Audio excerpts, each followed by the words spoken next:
И всем привет, дорогие, всем здравствуйте, с вами Анна Премьера, и с вами, я вижу, что прямой эфир начался, и сейчас буду заглядывать постоянно в разные компьютеры, в разные странички, для того, чтобы смотреть. Ой, простите, я вижу, что у меня уже началась даже трансляция здесь. Все, супер, мы в эфире, друзья, всех приветствую, и с нами Оле Габриэльсен. Оле, hello! Hello! Great to be here. Hello, everybody. How are you? Я очень рада, что я здесь, и всем привет, как вы поживаете. И давайте наладим связь сейчас. Я вижу, что добрый день, доброе утро. Предвкушаю интересную беседу. People saying that they are feeling that the talk will be very interesting, and they are ready. Здравствуйте. Друзья, я буду говорить на двух языках, английский и русский. Да? Я буду переводить для вас, а с Олей буду говорить на английском. I should use two languages, I'm explaining it. И, пожалуйста, ответьте, кто нас слышит. Помашите нам ручкой, поставьте плюсики, поставьте десяточки, пожалуйста, поприветствуйте друг друга. Я пишу, мы начали, кто нас слышит? Кто нас слышит? Пожалуйста, добрый день, плюсики, десяточки, ждем. Пожалуйста, присоединяйтесь. Я еще раз повторюсь, что мы уже на связи. Сейчас наладим с вами. Oh yeah, people start saying that they hear us and everything is all right. Nice. Okay, we can start. Ну что, поехали, друзья. И just several words to you, Оле. Before I ask first questions, what maybe would you like to say to tell to the people who joined today? I'm so glad that you joined today. It will be very interesting. I will say that this is the first actually interview I do real public interview, online and live. So first time here for me. I did interviews before, but it was written interview, so... И Оля сейчас говорит, что он очень-очень рад, что вы присоединяетесь, что вы здесь, что, по сути, это его действительно первый опыт выступления в таком публичном формате. Я чувствую себя причастной. I'm saying that I'm a great person, that I would have chance to talk to you in public. And just a modest person. I'm joking. Я подшучиваю, да, говорю, перевожу, что происходит. И Оля говорит, что на самом деле чаще всего это были интервью в печатном варианте, а сегодня он присутствует здесь действительно для того, чтобы иметь возможность с нами поговорить. Ну что, друзья, готовьте вопросы свои. Вопросов вы задали очень много. И первый вопрос, the first question, okay, is what new projects now, what maybe new energies come to you just right now? Maybe the world is near to get acquainted with something very, very new from you. Yeah, it's like, and it's connected with what I said before. This is my first interview, public.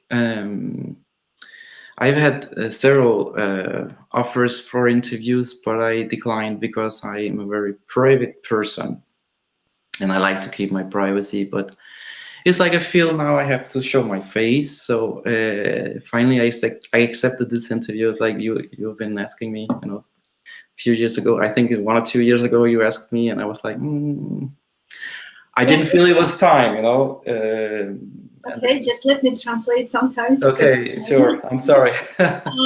Я спросила, первый вопрос, да, что на самом деле является сейчас что-то новенькое, может быть, новые проекты Оли, может быть, он что-то готовит, и мы уже на пороге, может быть, совсем новых энергий, и Оля сейчас начала отвечать и говорит, что действительно 2 года назад я постучалась к нему с тем, чтобы сделать вот такой наш формат общения, и раньше несколько еще было запросов на вот подобное интервью, но он просто откладывал и все это отрицал, потому что не особо хотел афишировать, чтобы это все-таки было более в таком индивидуальном формате.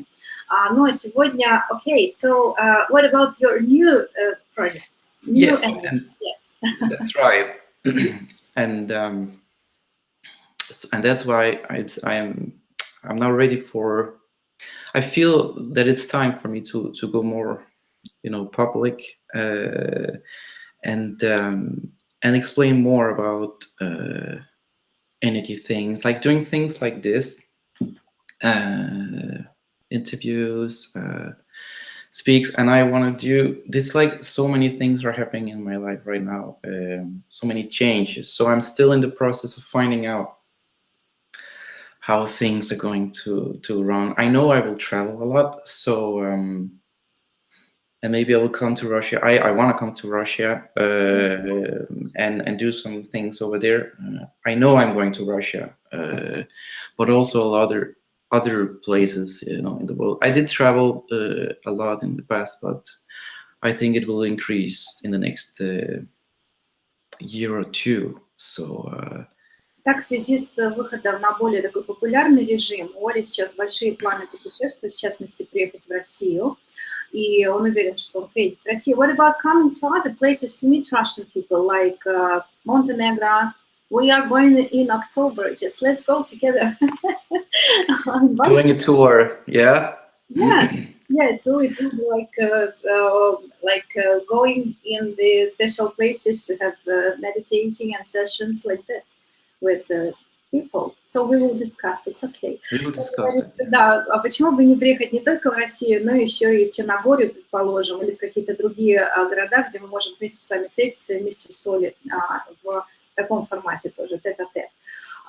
И еще плюс Оля действительно собирается сейчас выйти именно в мир вот с ответами на вопросы, да, причем время, видимо, пришло, потому что он познает сейчас, как все работает, как работают эти механизмы, и вот сейчас он вот действительно в то самое время, в том самом месте, где есть момент ответов на вопросы вот о том, как же все-таки эти энергии работают.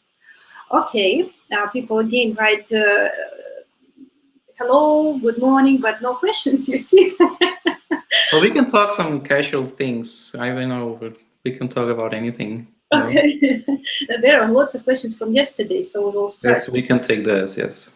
Я говорю, что вы пишете всем добрый день, все, но вопросов не пишете, да, и опять же с юмором сейчас это воспроизвожу, но говорю, что у нас много вопросов со вчерашнего вечера, поэтому мы можем начинать, друзья. I have my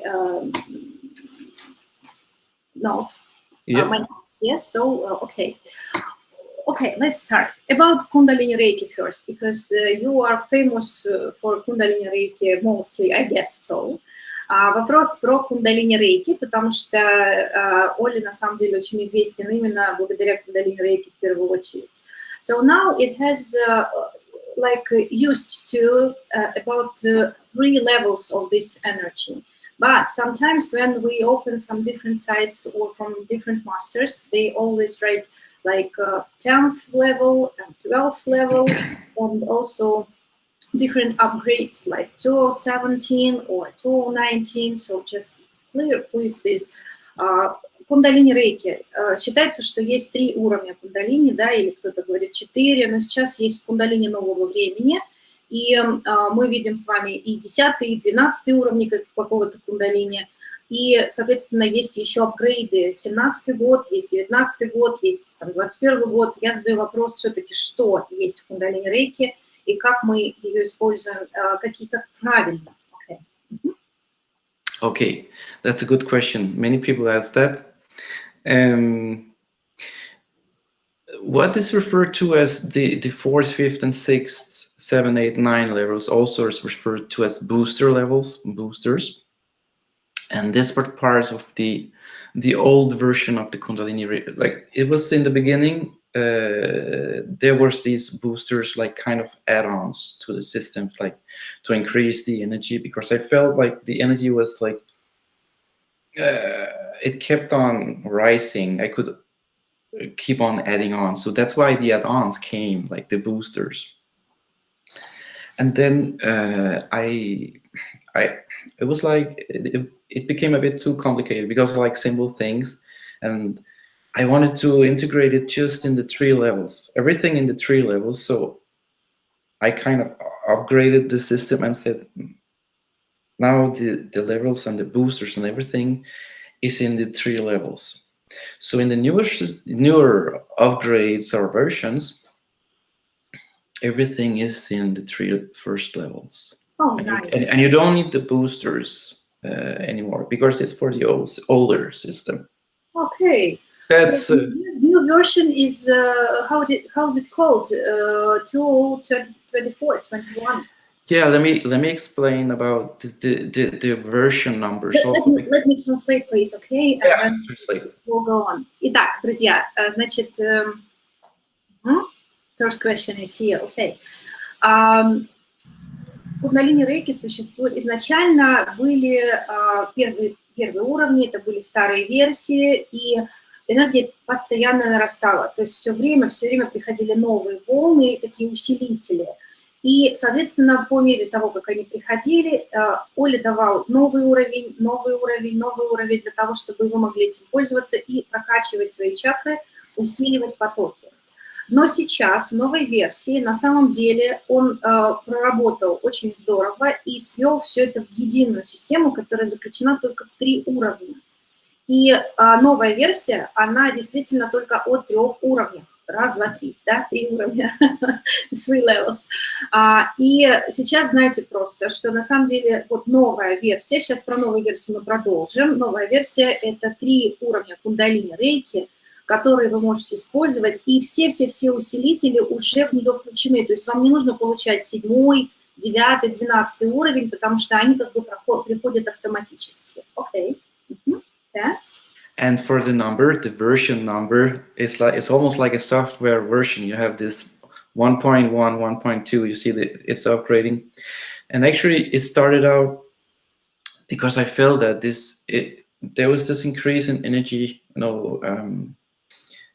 After some month or half a year or something, the energy was just increasing, and I was like, it's not what it was like half a year ago or something. And I just felt that I need to point that out somehow, and I started to put a version number on it, example the year.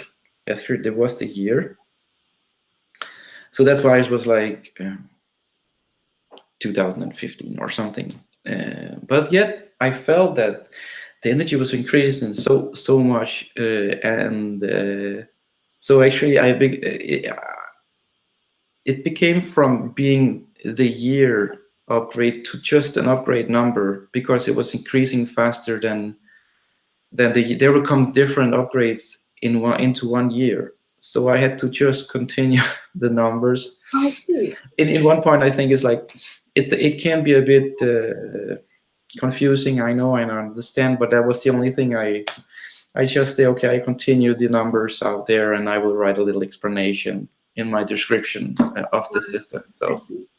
На самом деле, годы и версии, которые вы читаете, 2017, 2021 и так далее, да, это не более чем его рукой написанный год, когда некая энергия была, ну, скажем так, усилена, да, когда немного она была дополнена, потому что энергии очень быстро меняются, очень много изменений сейчас происходит, и из-за этого получается, что вот он получил некую информацию, и он передает вам, и помечает, что это в таком-то году происходило. По сути, больше здесь ничего нет. То есть не сказать, что это какая-то другая энергия. Она просто, ну, видоизмененная в связи с тем, что время быстро, на самом деле, меняет свой ход, и развитие идет по-другому. But should we upgrade each time?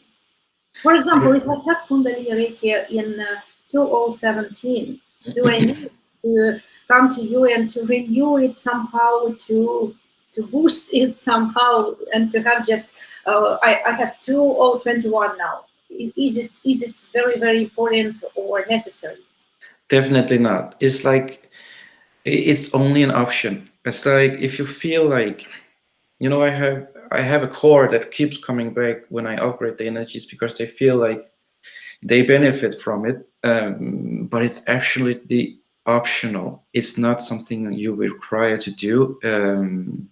It's just if you want to, you can. It's not something that is required. Absolutely not. Absolutely not. Я спрашиваю, нужно ли обязательно поднимать вот эти вибрации и усиливать вот эти версии?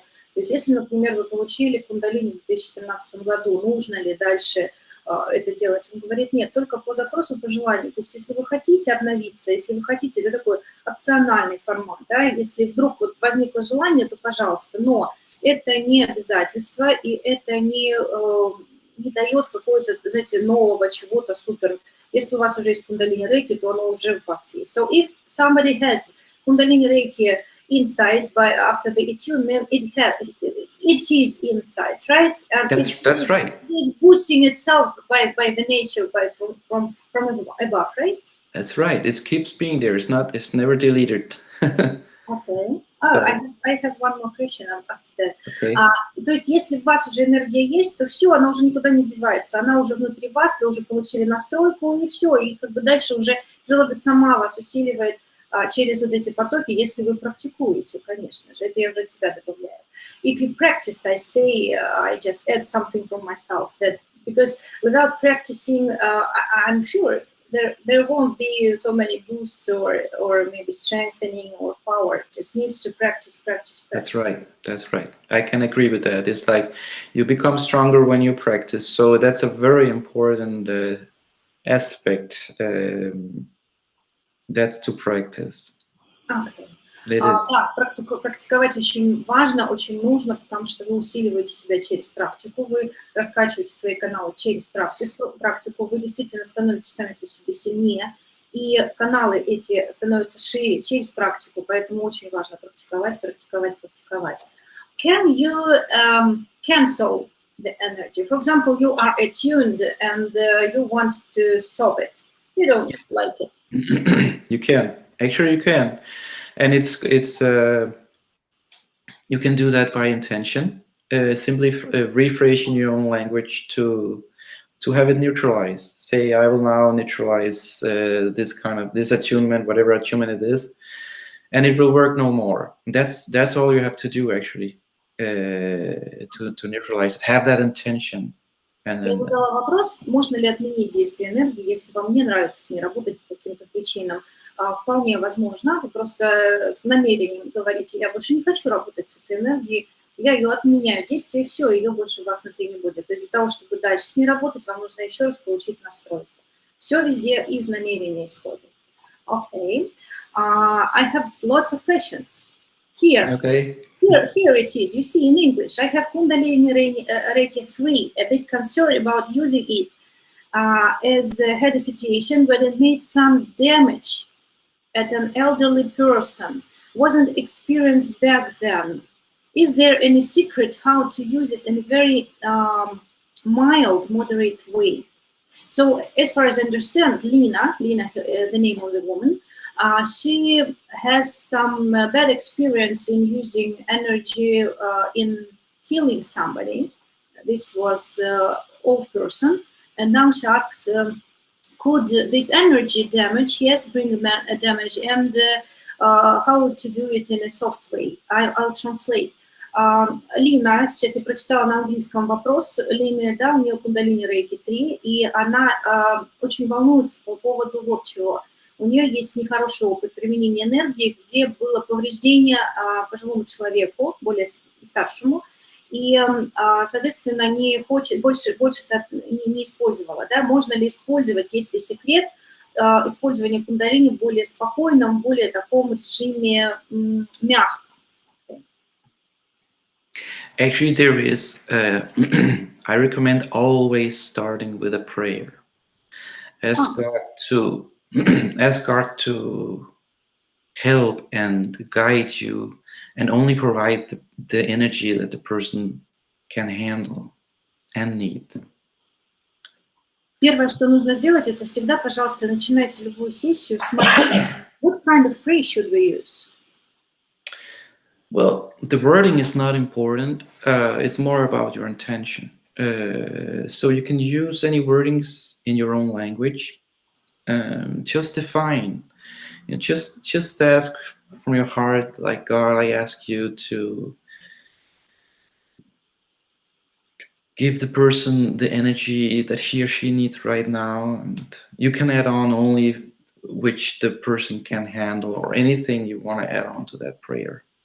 Какого рода молитва, спрашиваю я, и Оля отвечает, что это могут быть не обязательно знать, куда, к какому конкретному лицу обращаться, это просто слова от вашего сердца, слова такого порядка. Например, я прошу высших помочь, я прошу Бога сейчас, помочь этому человеку, дать ему энергию для того, чтобы, и дальше, конечно же, результат намерения, то есть что вы хотите, чтобы ему помочь, например, избавиться от боли, чтобы его наставить нам на какую-то дорожку правильную, чтобы ему помочь в достижении некого результата, или же, и мало того, лучше запрашивайте всегда, чтобы это было в идеальном для него формате, объеме.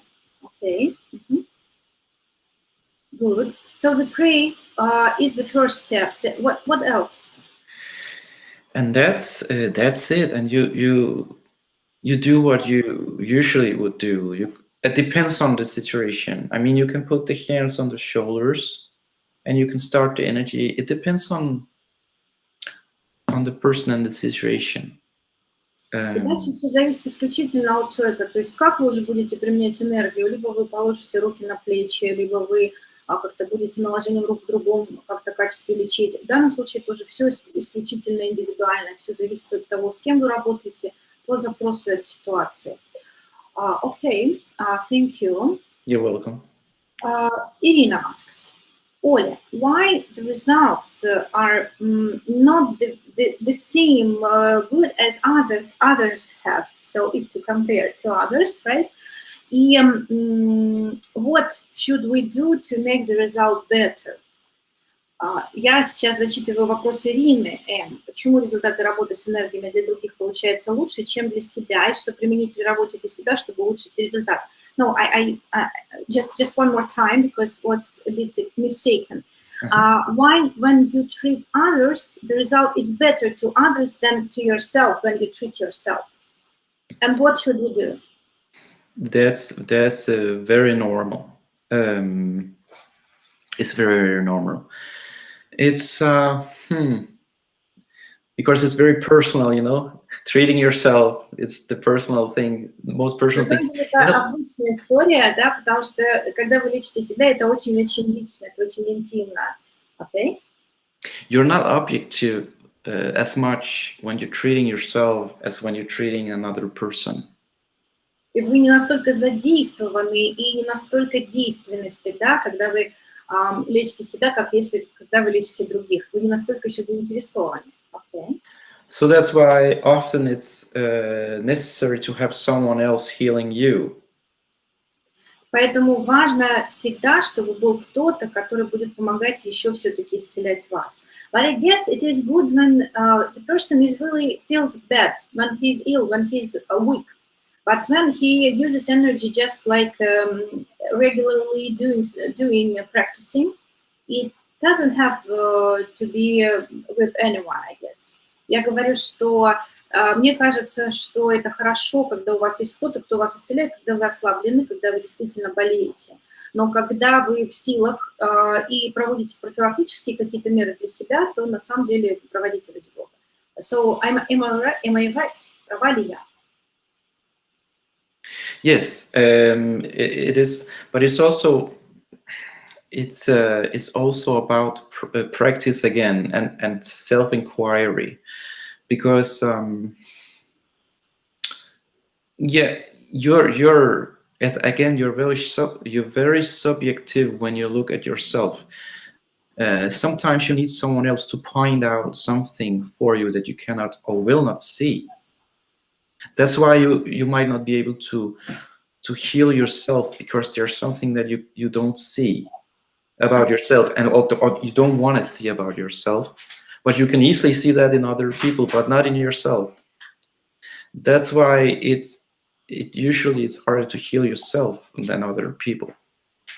Okay. At least that's my experience. Should or not, or shouldn't? Sorry? Should we heal ourselves? Or of course. It's like, of course you should do healing to yourself, because you should actually look in before you begin to look out. Okay, I will translate. Yeah. На самом деле, когда вы лечите сами себя, получается, что вы очень находитесь внутри. И чаще всего исцеление и результат не происходит не потому, что вы что-то неправильно делаете, а вы энергию направляете туда, куда нужно, не туда, куда ее нужно направить. То есть вы не видите причину, вы не видите суть и не видите истину. В другом человеке, как говорят, бревно в своем глазу не видно, а соринку вы видите там легко, правильно? Поэтому вы там увидели четко, отстраненно, объективно, что у него проблема в этом. Вы направили энергию именно на эту проблему, и идет результат. А в себе нет. Поэтому очень часто важно, может быть, не столько даже исцелять, сколько иногда запросить, как ты думаешь, в чем причина, скажем, моей болезни, да, или у кого-то получить обратную связь, а дальше уже практикуйте, практикуйте, практикуйте. И я спросила, так что же нам делать, все-таки лечить себя самостоятельно или не нужно? И Оля говорит, да, лечить однозначно и практиковать как можно больше чаще. But if we, for example, try to do the following, like imagine that we are two persons. One is healing, the second, like phantom, yes? The second is mind, and you are healing the person like someone other. But when I heal myself, I do the following. I am Anna Premiera by the internet, but I have my name different by my passport. And I always use Anna Premiera and Anna not Premiera, like two different persons. And I give the energy like to the other person. And it really works. It works good. That's great. If it works for you, that's definitely something that you should just continue with. But it will not. It might not work for all people, this method, because it does require that you. It's even though you're like you're like separating yourself from yourself in that big way. It is still yourself. It's like we cannot bypass that it's still ourselves in somehow, so but if you can bypass that somehow, as much as you can, I bet you can come a long way with that. Я говорю то, что я, например, когда работаю и советую своим ученикам, да, с энергиями или с собой, я представляю себе, что меня как бы двое. Есть я целитель, и есть я человек-клиент. И я всегда стараюсь целить себя, исцелять, как если бы я исцеляла действительно другого. Я даже иногда играю с тем. У меня есть Анна Премьера, это мой псевдоним, и есть по паспорту другая фамилия. И я говорю, я Анна Премьера, призываю энергию для вот Анны такой-то, да, для того, чтобы исцелять. И Оля говорит, пожалуйста, работайте, если вам это помогает, если это дает хорошие результаты, но это очень индивидуально, и это может не сработать для всех. More than 100 people are now here online, so we are getting more and more. I'm waiting for lots of people today because always there some people are late and they come to the end of the meeting. Okay. Я говорю, что больше 100 человек у нас уже сейчас здесь присутствуют, и у нас становится все больше и больше. Я думаю, что к концу беседы у нас будет действительно много и просмотров, сколько еще. Так что, пожалуйста, на самом деле, даже если вы разделяете себя, как бы от себя отделяете, то есть вы и есть не вы все равно остаетесь вы. И поэтому вот эти разделения, они очень могут сложно даваться и не всем подходить. So, is there any secret anyway? Like, for example, really separate or not separating yourself, or just imagine that you using phantom hands with yourself, like another Anna comes to you and just put the hands here, or maybe some other secrets. What do you have? What do you use when healing yourself? That's a great thing. Great question. Because what I do. First, it's about when you go around in your daily life and you encounter a situation that makes you feel bad. It can be some kind of stress. It can be some kind of feeling you get up, like anger or jealousy or something. Then it's about stopping and being aware about what is this feeling. Inquire yourself. Look at that feeling. I say look at that feeling, but you cannot look at the feeling, but you can imagine that you look at that feeling. It's some kind of shape or something, and see why is it there. And as soon as you have the awareness on that, it begins to start the process of healing that thing. Awareness is actually healing. Maybe you should translate. I see, nice. Я спросила, все-таки, есть ли секреты, как исцелять себя? Может быть, представлять некий фантом, который подходит к вам и кладет вам руки на плечи. Может быть, представить себе, что вы кладете руки на свой фантом. Да, много разных секретов и хитростей тут можно использовать. Но Оля говорит, что чаще он пытается, когда... Вообще я спрашиваю, как Оля сам себя исцеляет. Он говорит, самый хороший совет, который ему помогает, это попробовать найти и увидеть вот то чувство, которое у вас возникает на определенный момент. Например, вы чувствуете агрессию или вы чувствуете злость. Попробуйте увидеть, где это в вашем теле сконцентрировано и что оно собой представляет, какую форму оно имеет. И после этого направляйте энергию именно вот на эту часть. Вот вы увидели что-то, вам подсознание подсказало, и дальше начните процесс исцеления именно вот на этот кусочек, там, где сидит ваша болезнь, ваша злость. That's a good secret, really, I like it. And it's like when, it's not really when you sit down in your nice place and you heal yourself, where you really do the healing. It's out there in the world where you're facing people and they're reflecting you. That's the real, the healing we can do to ourselves. We see if there's some person that triggers something inside of us, that's a clear sign that that's something we have to work with. And that's something, maybe you cannot do it on the spot, but then you take it home and you rewind and you say, what happened there on the street or in the bar or at the cafe? And then see, why did I get this feeling? And you bring all your awareness to that feeling. And when you do that, that's starting the healing process of that. So great and easily and great. Very easily. And doesn't come to your mind straightly. It's the most hard thing, I guess, to realize what does it reflect. I will translate. Смотрите, на самом деле мы живем не наедине с собой. Мы живем в обществе, где много людей вокруг нас. И чаще всего они являются отражателями. Чаще всего вы реагируете больше всего именно на тот момент, который нужно исцелять. Если вас что-то затронуло, если вы среагировали, и знаете, что это первый знак того, что нужно туда направлять энергию, и нужно в себе вот это поднять. И смотрите либо на конкретного человека, который вызывает у вас какую-то реакцию, либо второй вариант, смотрите вообще на то, что происходит вокруг, в баре, на улице, в моле в каком-нибудь, да, и если некая ситуация вас опять-таки задела, то знайте, что вас нужно именно это исцелять. И тогда направляйте энергию именно вот на этот пучок, вот сюда. Okay, nice. What else? So that is actually one of the key things I have used during most of my life, because it's not, you don't do that and you're like over with everything, is something that you have to really do every day.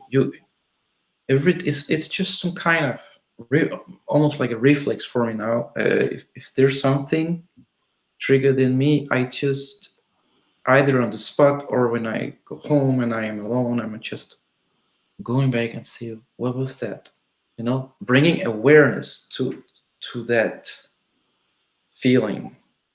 Maybe it's very great. The awareness is a great healer. Okay. На самом деле этот формат можно сделать вообще таким образом в жизни, неким рефлексом, который выработать можно. И Оля, например, сделал для себя это действительно некой привычкой. Он практически все время анализирует, как только, вот знаете, есть слово триггер, да, то есть такой некий цепляющий момент. Триггерная реклама – это то, что вас мгновенно за глаз вас цепляет, да, и, например, там, Пугачева, там, я это поясняю для всех, да, там, что-то с ней случилось, и вы, опс, и зацепились. Так вот, то, что вас зацепило где-то извне, вот как та самая реклама, вот прям вы пока идете домой, возьмите и включите, так, что меня зацепило, что здесь, опять же, зеркалит что-то мне, да, и с чем нужно поработать. И постепенно вы выработаете действительно вот такую черту, и это можно сделать, это делать нужно всю жизнь. Вот это и несет трансформацию, и это выносит на определенный уровень развития. Оля живет по этому принципу уже много лет. Okay, let me try to open the questions. Okay, Илона, she's my partner, and she is going to Montenegro with me to work with people, so just join us.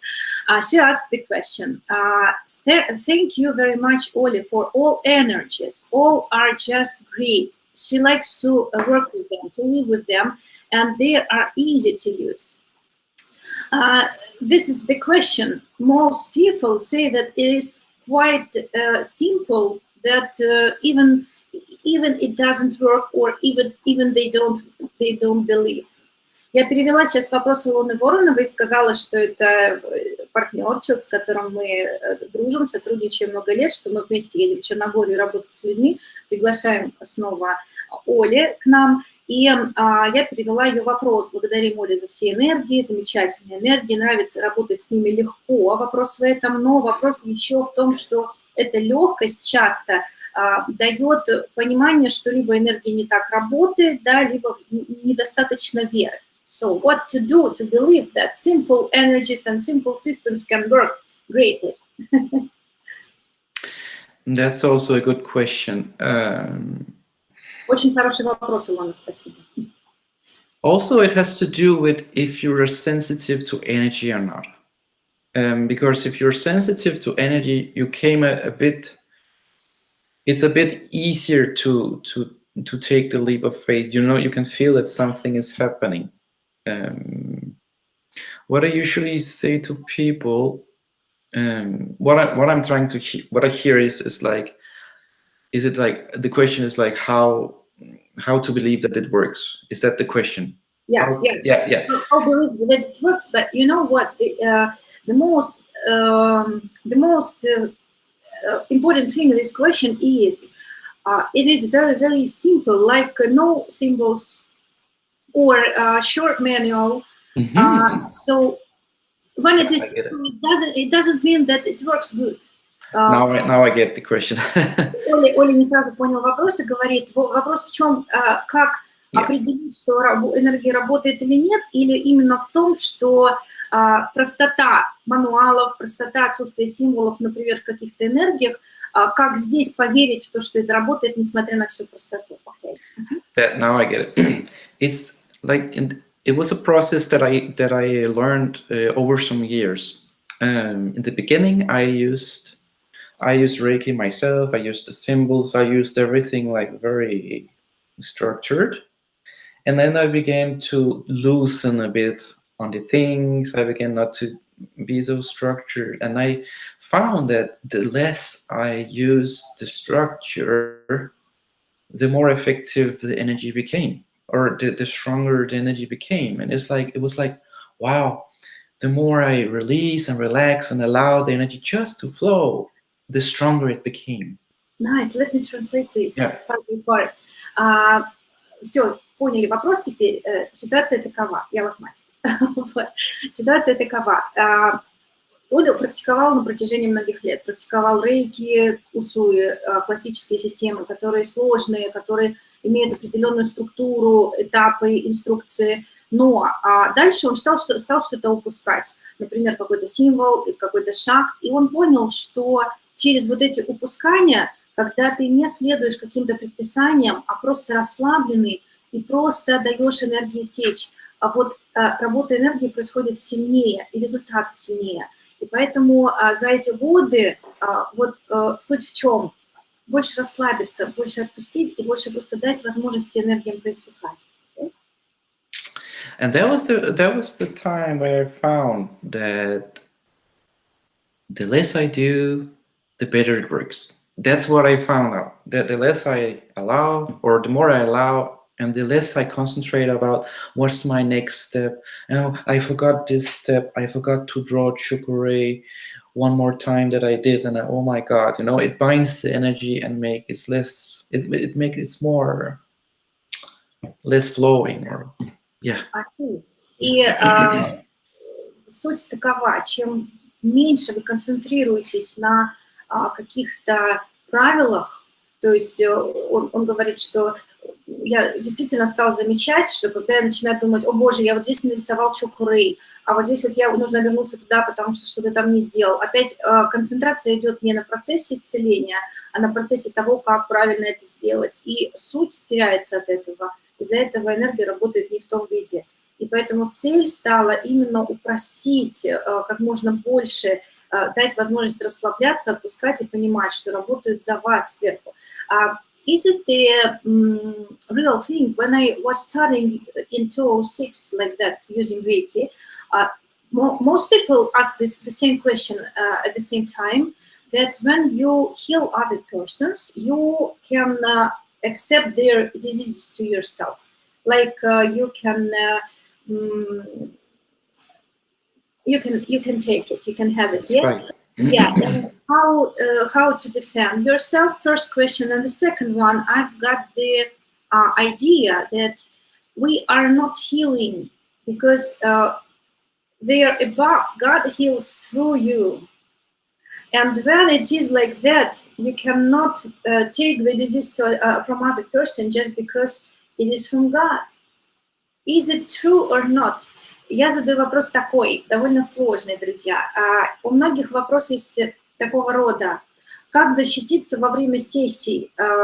Ведь когда вы исцеляете других людей, многие боятся, что могут заразиться тоже или могут перенять какие-то заболевания, особенно если это сложные заболевания, тяжелые заболевания.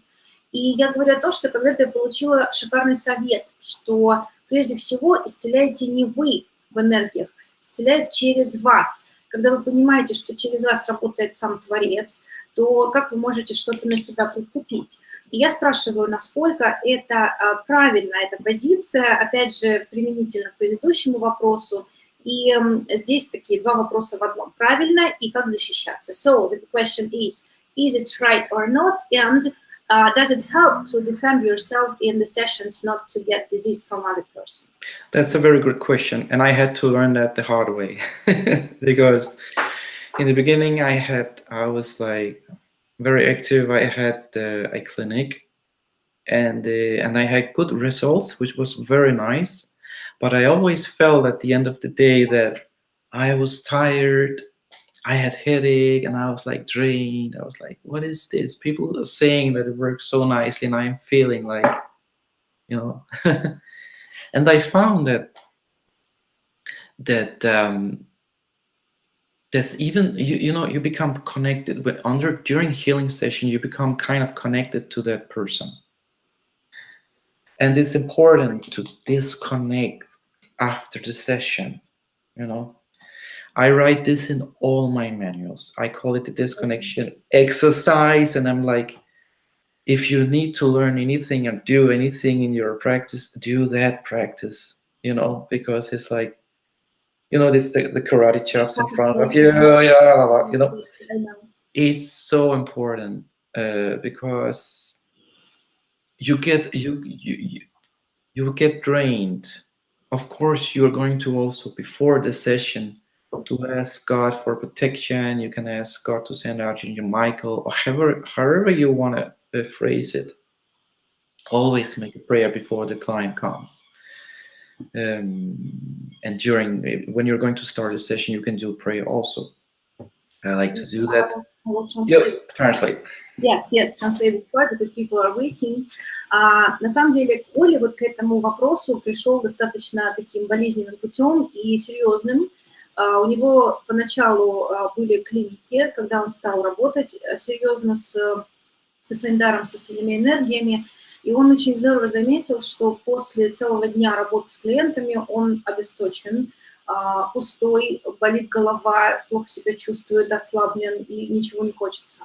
И потом ему четко показали, он понял, что на самом деле, когда вы работаете с другим человеком, вы как бы присоединяетесь к нему, между вами есть связь. И он пишет в каждом мануале это, если вы перечитаете, посмотрите, что эти связи нужно обрезать, обрывать и произносить некое намерение и некую молитву, опять-таки. Это можно делать своими словами. Например, оцените меня от Майкла какого-нибудь или кого-то еще. И есть в мануале, например, использование карате движений резких, да, таких, которые тоже вас отсоединяя, как бы от другого человека, обрезают эфирные нити. I had also the advice that when you just cut off the threads, energetical threads, it's not so good because it's like having roots in yourself. But the better is to take from out from you and just to bring to another source of energy, like to the sun. Is it also used in your practice or not? I mean, always use what your belief is, think is the best for you to use, what works for you. In the end, it's about intention, you know. The intention is to disconnect from the person and become like yourself again, so to speak. And if you can trust that you can do that just by doing this, so-called roots also will disappear. But it depends much about your belief system and what you feel works for you, because not everything works for all of us because of our different belief systems. That's very important. See. Я задала такой вопрос из своего опыта, что я сталкивалась с тем, что просто отсекать эфирные нити недостаточно, потому что корешки остаются, и когда вы обрезаете, они прорастают. И важно ли, например, все-таки вытаскивать их с корешками и, предположим, переподключать к другому источнику энергии, например, к солнышку, для того, чтобы не лишать того, кто к вам подключился, да, каких-то течений вот этих энергий, за счет чего человек питался, или человек, или кто-то еще. Но Оля говорит, что не вопрос, используйте, если вам это помогает, если с вами это работает, то пожалуйста. Но важнее всего понимать, что у каждого есть своя система уверований, и важно понимать, что здесь работает все очень индивидуально, поэтому пробуйте одно, пробуйте другое, пробуйте третье, найдите свое. Но по сути это дело намерения. Если вы говорите, что вы отсоединены и себе удаете такое указание другого человека или от какой-то другой силы и сущности, все, вы на этом этапе отсоединены. Okay. One more question. I want to add something important for this, because it's a very important question and a very good one, and then very important question, subject, because you have to take care of yourself when you work with other people. And but if you're still experiencing that, even though you do the prayer, you do everything you can, you know, you do the disconnection, you do everything you think it's possible to. Sorry. to I'm sorry, just a minute. Yeah. Some strangers coming, maybe, I don't know. Yes, somebody. Yeah. I will just turn off. Go on, please. Go Okay, on. go on. Yeah. The important thing is the important thing is, like, if you continue to feel that you're taking on the energy of those you treat, you should actually temporarily stop treating other people, because then there's something in you that is not quite, you don't have enough built up enough protection in your energy field, and you have to work a bit with yourself before continuing with hands-on healing modalities. Example, if you want to heal, then maybe use some crystals instead for a little period of time. I did that in a period of my time. I remember there was a time I did some hands-on healing, and suddenly I came in a period of time, something happened, and I really felt unprotected no matter what I did, and I felt that I was almost taking on people's energy. And then I just said, I will not do hands-on healing for maybe half a year or longer before I sort this out. And then I just used some crystal instead, if I had someone to heal for healing session, you know, some kind of intermediate tool, because it helps to differentiate you a bit from the person instead of like hands-on healing. So and that's also to answer the question, like, if it's from God, then how can we take on other people's energy? Actually, you can. if you're not completely protected, even though it's pure from God, you're still vulnerable because there's things you that did not solve in yourself, and that leaves holes in your aura. So, and you're not fully protected. So, even if it's from God, maybe you're still fragile, and you need to sort out some things before you continue with hands-on healing. This is very important. So it's like I learned from the hard way. I suffered a lot because I had to learn about, okay, you have to stop doing this for some time and sort yourself out a bit more before you continue. Let me translate, because it's very important. Оля говорит, что здесь возникает еще один вопрос, который мы задали, но мы не осветили его, и очень-очень важный.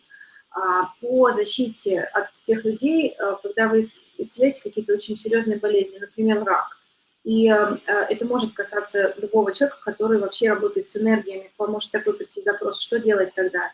И первый совет – это если вы чувствуете, что вы недостаточно защищены, или вы чувствуете, что вы что-то зацепили, то лучше остановитесь, лучше этого не делайте, лучше не лезьте в это. Это первый такой важный совет от Оли. Второе. Даже когда мы чувствуем, что энергия течет, например, от Бога, все это здорово, классно, но вы все равно имеете контакт с человеком. И опять же, если вы недостаточно защищены, то все равно вы контактируете, все равно вы можете это воспринять на себя. И совет такой, Оля сам столкнулся с тем, что страдал даже много и болел, когда работал очень много с людьми, что все-таки перенимал на себя частично. И это такой длинный путь достаточно у целителя. Поэтому найдите свой способ защищаться, предположим, используя кристаллы.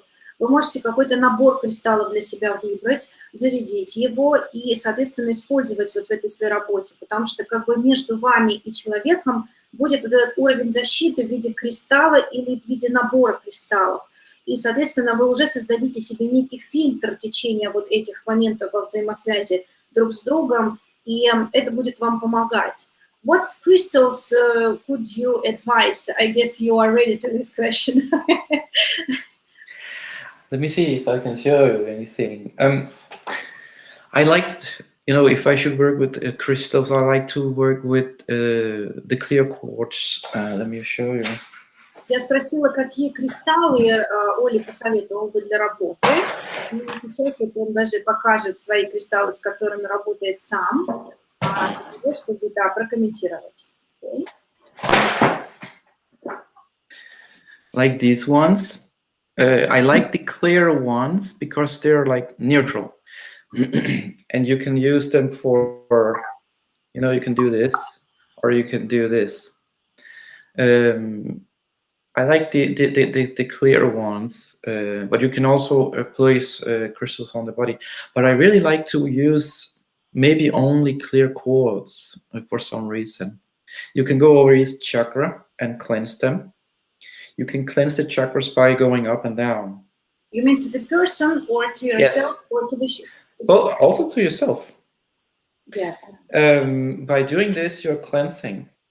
You're pulsing the energy. It can be any stone, or you can charge it in some kind of energy. Yeah, you can charge it, but when the crystal is in motion, you're actually sending out. It sends out a charge. Actually, every time you do this, it sends out a charge, like this. I see. Что касается кристаллов, самый лучший вариант – это выбрать прозрачные кристаллы. Они сами по себе чистые, они сами себе прозрачные. И дальше что вы делаете? Самый лучший вариант – это чистить, например, чакры. Причем вы можете чистить человека, а можете нет. И делая просто движение кристаллом вниз-вверх, или вы можете какие-то круговые движения, рука сама попросит, но лучше всего вниз-вверх вы уже очищаете. Причем вы очищаете и другого человека. Прям по чакрам можете проходить и делать вот такими движениями. Желательно, чтобы кристалл был остроносен, чтобы вы могли им прямо острием это делать. As far as I know, we use crystals to clean each other. For example, you take one and you clean with it another one. You see what I just got? I wanted to show that. I see. You're a mind reader. So I can show you if you're interested. It's very simple. Because I I teach that usually, let's say you want to cleanse a crystal very easily and fast. You have a rose quartz.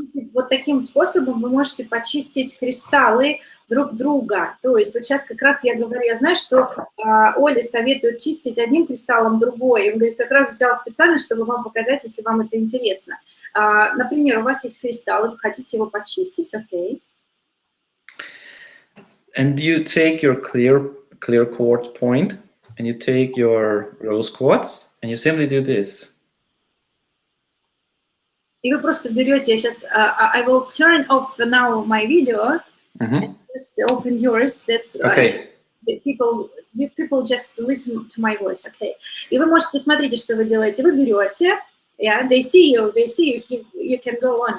И вы берете, просто чистите, таким образом проводите вокруг кристалла, вниз-вверх, вашим горным хрусталем прозрачным, и чистите таким образом розовый кварц. So again, your clear one, which cleans, which sharpen, is it charged with some energy? No. It doesn't need to be charged or charged with anything, because in itself, it's, you know, it's like there might not be a charge in it, but as soon as it's in motion, there's, you know, it's charging. It sends out like a beam. When you do this, it sends out a beam every time you move the crystal. So it's like a pulse. And that pulse is actually cleansing this stone.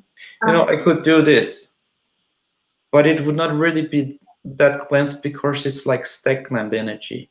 You have to move the energy. Когда стабильная энергия, вы можете просто держать, на самом деле, вот один камень около другого, но это качество не будет. Я ругаю собаку.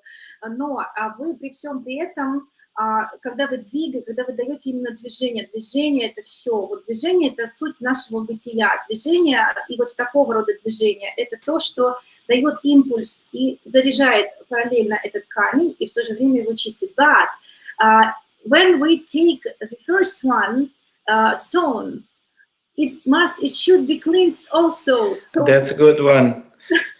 And you have to have another one that is cleansed. And how do you cleanse that one? Yes. Which came first, the hen and the egg? Yes, no, yes, right. That's the question, you know. But actually, by doing this, let's see, I can just do this, and actually it will cleanse, because it's like it's pulsing, and in that pulsing gives any movement, it just clears away the stone by doing this. Я спрашивала, все-таки какой камень тогда взять первым, да, то есть тот самый, который будет чистить. И Оля посмеялся и говорит, да, где яйца, где курица, что первое, да, потому что для этого нужен другой, для другого нужен третий и так далее. Yeah, like this. На самом деле, когда вы делаете просто движение вот таким вот образом, самим камнем, вы уже его чистите. То есть вы можете взять любой камень, и вот таким простым движением как бы вы расплескиваете из него всю информацию, она просто уходит, и он остается абсолютно таким обнулеванным, нулевым по энергетике. Nice. But you can use also the stones to cleanse the same like corners in your room, I guess.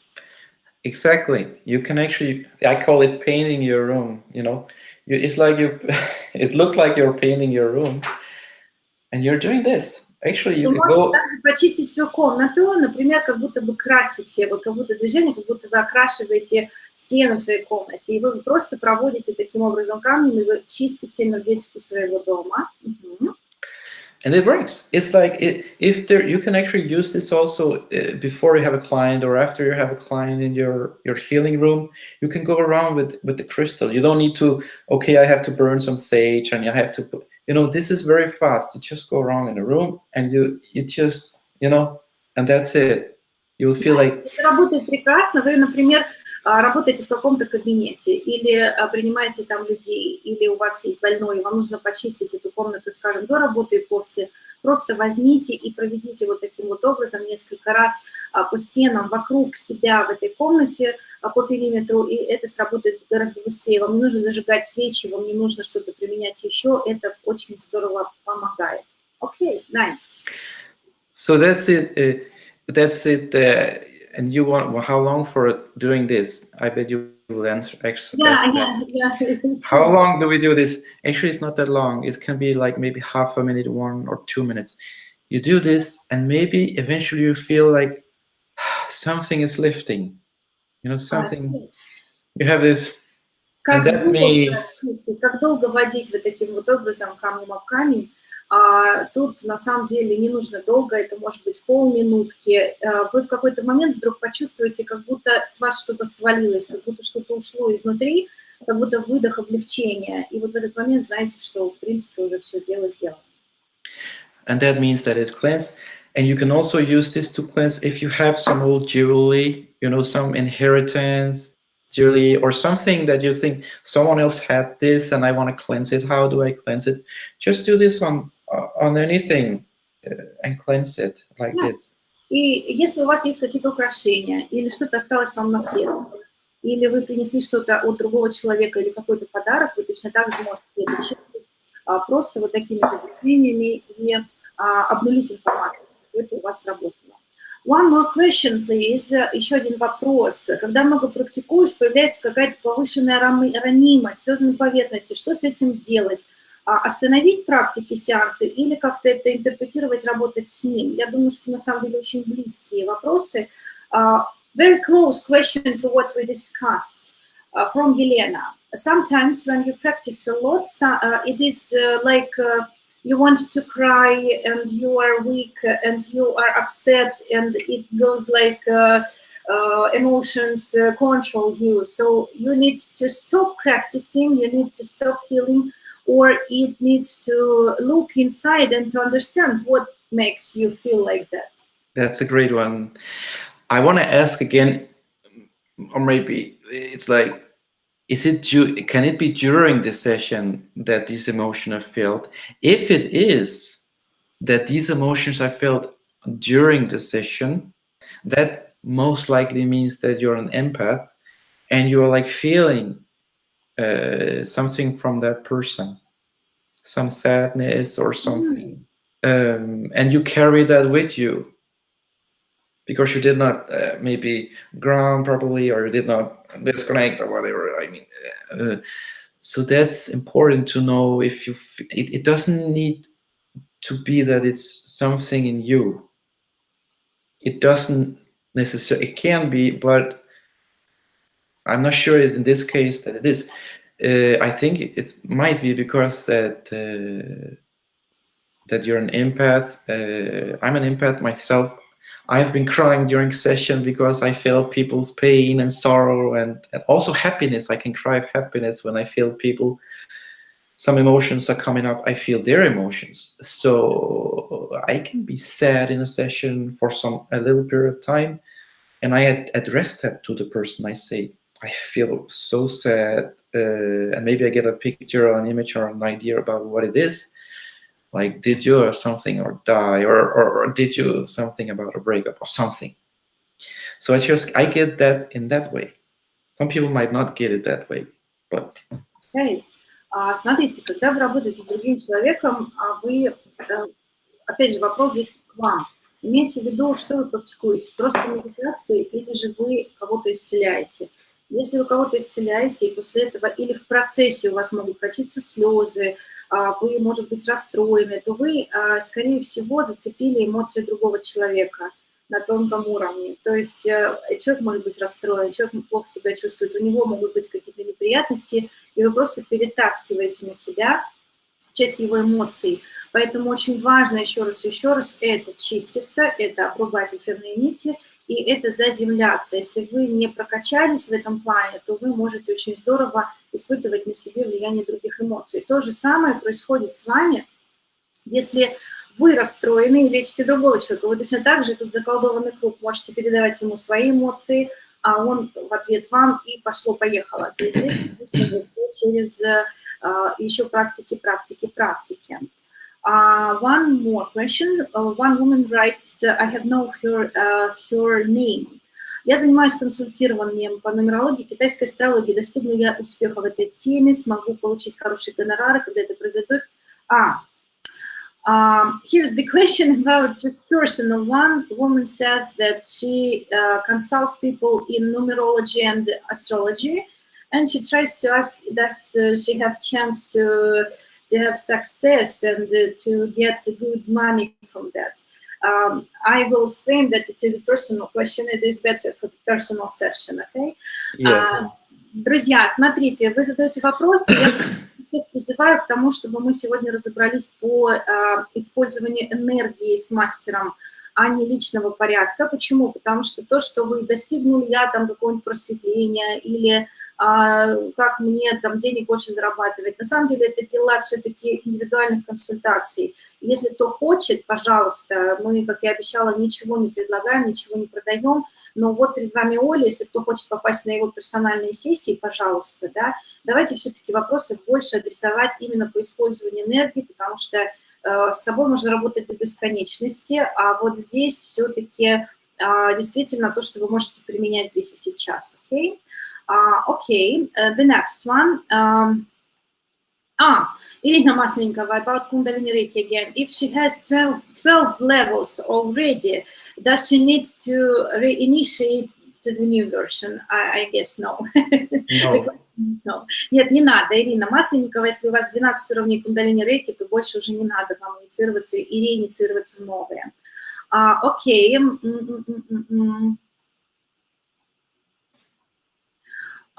Again, question: if I have Kundalini Reiki and I attune others, how should I attune others according to the instruction of 12 levels, or just to the new version according to the 3-level system? That's also a good question. Тоже хороший вопрос, Ирина. Как передавать инициацию в Кундалини, по схеме, да, вопрос таков: как мне проводить инициацию для других по Кундалини Рейки, по которой я получала либо 12 уровней, либо по новой системе в 3 подхода. Окей. Хороший вопрос, спасибо. During the years, I did different manuals, and I included different attunement methods in those manuals. It's important to know that all those methods are simply examples on how to pass on attunements. That means that actually you're free to choose any of the attunement methods that you want, that you feel more comfortable with. So I will say you will decide which one you want to use, which one that feels best for you, most comfortable for you to use. Достаточно простой ответ, Ирина. Смотрите, на самом деле тут вам дана логика в любой схеме, в любом мануале. За годы разных дополнений в любой системе есть некая логика в том, как передавать настройку. И здесь вот именно по вашим ощущениям, то есть что у вас больше просится для передачи другому человеку, именно вы используете. Здесь нет четких инструкций. Оля, what do you think about distant attunements? Are they as efficient as the personal ones? Переведу для всех Лина. На английском пишет: что вы думаете о дистанционных настройках? Настолько же они эффективны, сколько и личные настройки? That's a very great and also interesting question. Очень важный вопрос. Because it depends upon, I think, the person who attunes the other. If the person has a kind of belief system that is not that effective, distance attunements are not that effective as attunements in real life, then it will be like that. And it's perfectly okay. But in my opinion, everything is about intention, and the energy follows intention, and energy is not bound by time or space. So with those 1111, with those words, I would say, in my opinion, they're both very equal to use. They are both effective, as effective. I mean, if distance attunements is 1% less powerful, then I don't think so. I think it depends on the person, how much the person is allowing the energy, I think, to accept that that is the truth, actually. If you can accept that that is the truth, I think you will find no difference in distance attunement. I have opposite experience. I will translate and then just tell about my experience. Лина, смотрите, на самом деле это все очень сильно зависит от того, какова вера самого человека, который передает настройку. То есть тот, кто верит, что, предположим, работает больше персональная передача настройки, тот все-таки не будет верить в то, что он передаст вам качественно дистанционно. И вы, соответственно, можете это прочувствовать, получить в меньшем качестве, в меньшей эффективности. Но если мастер достиг того уровня, когда понимает, что для энергии нет расстояния, нет времени, и действительно, я сама получаю иногда часто вопросы интересные, например, а будет ли энергия работать в наушниках? Like I have some questions, if energy works in the earphones. When you hear, for example, I give the attunement by meditation, and they hear my voice, and people ask, oh, will it work as a session, for example, if I use earphones? Yes. И я говорю, что да, про наушники, что иногда я провожу сеансы, да, какие-то вот прям вопросы, например, в чате могут возникнуть, ой, а будет ли работать энергия, если я буду слушать в наушниках? Мы прекрасно понимаем, что энергия работает вне наушников, вне кирпичных стен, вне там километров, которые между нами находятся. Она совершенно иначе. Это волны, невидимые волны, которые проникают внутрь вас. И здесь в данном случае все зависит только от намерения, первое, вашего, от вашей готовности получить, потому что передавать можно до бесконечности, а получать это ваш вопрос уже, да, и плюс от мастера, который верит в то или в другое. And I have an opposite experience when I worked always by distant attunements and distant sessions, and they were good. And once one woman came to me individually, and we did the attunement just at the seashore, at the sea bank, not there, yeah, and just near the sea. And it was a very, very great place, no people around, and we are both. And I just bring my hands to her, and she says, my God, it is more comfortable and it is better when you do it by distant session, because I feel more comfortable and it's more powerful.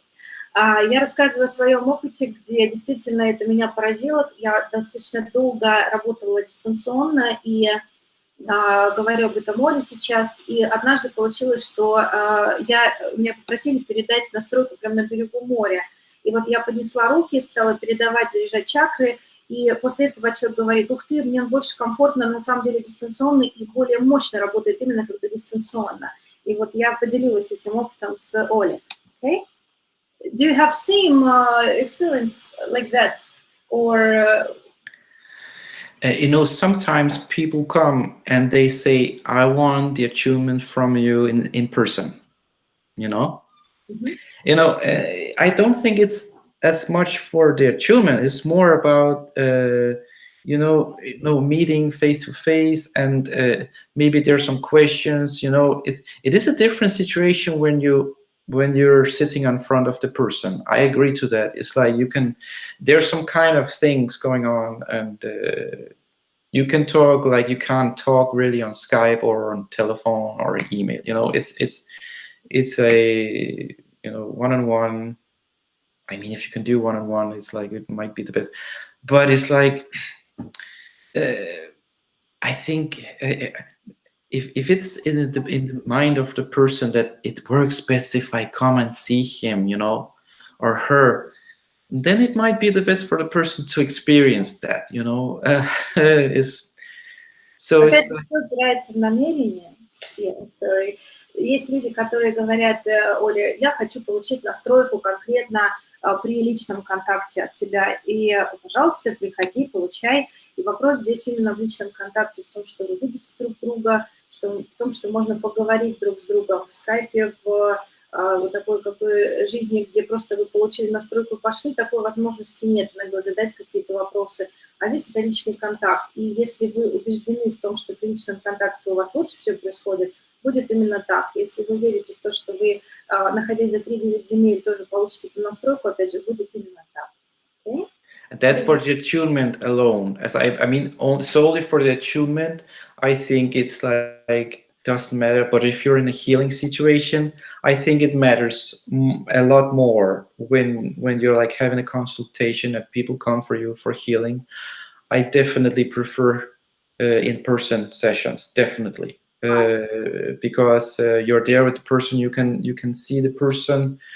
It's so much. I prefer that so much compared to any other media. Like in person, I prefer that for consultation and sessions. I do. Это касается именно тет-настройки, то есть когда вы передаете настройку, или Оля, когда работает с кем-то, когда идет посвящение непосредственное для кого-то. Но что касается сессий, Оля предпочитает работать только в персональном формате, именно с человеком тет-а-тет, вместе, рядом и физически. Тогда действительно, если настройка другая и результат сильнее, если есть такая возможность именно приезжать на сессии, то эффект выше. Okay. If the attunement is in the person, he got some energy, but no practice at all. Does it exist? Will it work or not? Well, it does work. As soon as the person has the attunement, that person can use it. But of course, with practice, the person becomes better and stronger and more wise in how to use the energy when and where. See. Татьяна, если настройка на энергию есть, нет практики, настройка действующая или нет, многие вопросы так задают.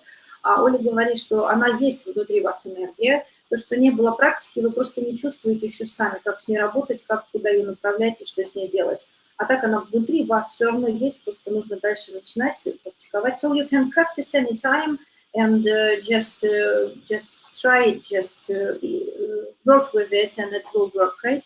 Yes, that's right. A great thing is to not only work on yourself, but try it on other people, especially if you're not sensitive to energies. Because if you're not sensitive to energies, you might not be sure that it works or how and when, you know. But try it on other people and get their feedback. Because if you're not sensitive to energies, you need other people's feedback that it works. So you become more secure and believe in the energy. Смотрите, очень хороший совет. На самом деле, если вы начинаете работать с энергией, то начните работать с другими людьми все равно. Сейчас мы спросим, про каких людей речь идет, да, и как на самом деле с энергообменом сейчас спросим тоже быть. И смотрите, что главное, почему? Потому что если вы не чувствительны к энергиям, вы еще не развили, особенно будучи новичком, вы можете не верить сами себе и не быть уверенными в том, что у вас все работает хорошо, просто потому что вы не ощущаете эти энергии. А если вы работаете с другими людьми, которые сами по себе более чувствительны, то у вас придет и больше уверенности, и больше наработки, и больше практики именно через реакцию других людей. Но всегда просите обратную связь. Вот эта обратная связь даст вам именно полноценное понимание того, что вы делаете все правильно. About money taking, when you work with others, should we take money, how much, and is it important, what we do with kids, with parents, with the natives, and so on. Я сейчас спрашиваю о деньгах. Сколько денег брать, как работать с родителями, с детьми, нужно ли обязательно получать некую монетку взамен и так далее. That's an interesting question also. One of the top 10 questions, I think.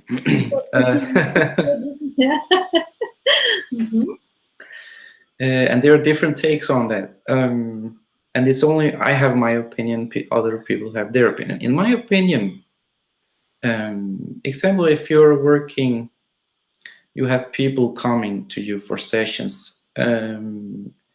There's one thing you can't charge for. You cannot really measure energy into money. You cannot really say, you get this energy, I get this money. Really, it's like, because you cannot really put money on energy. But you can put money on your time. Yeah. That says, you know, if you go to a lawyer, you know, that lawyer takes hourly payment for their time, and it's like, dentist, anyone does that. So why not the person that is helping you? charging for the work the time and the work they put into whatever you're doing for them.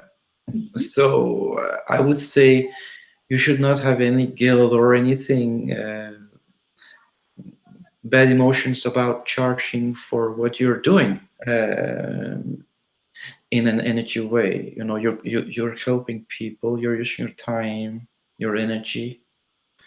So I think it's like in a professional situation or semi-professional situation, definitely I see no problem in this.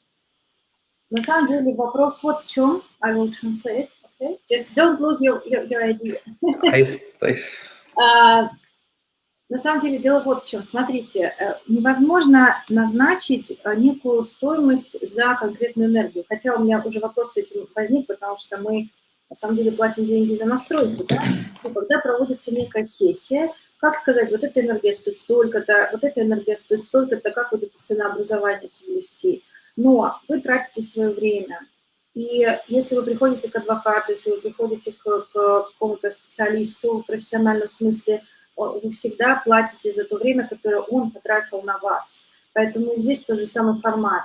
Вы берете деньги не за энергию в данном случае, а за то время, которое вы используете, за ту силу, за то,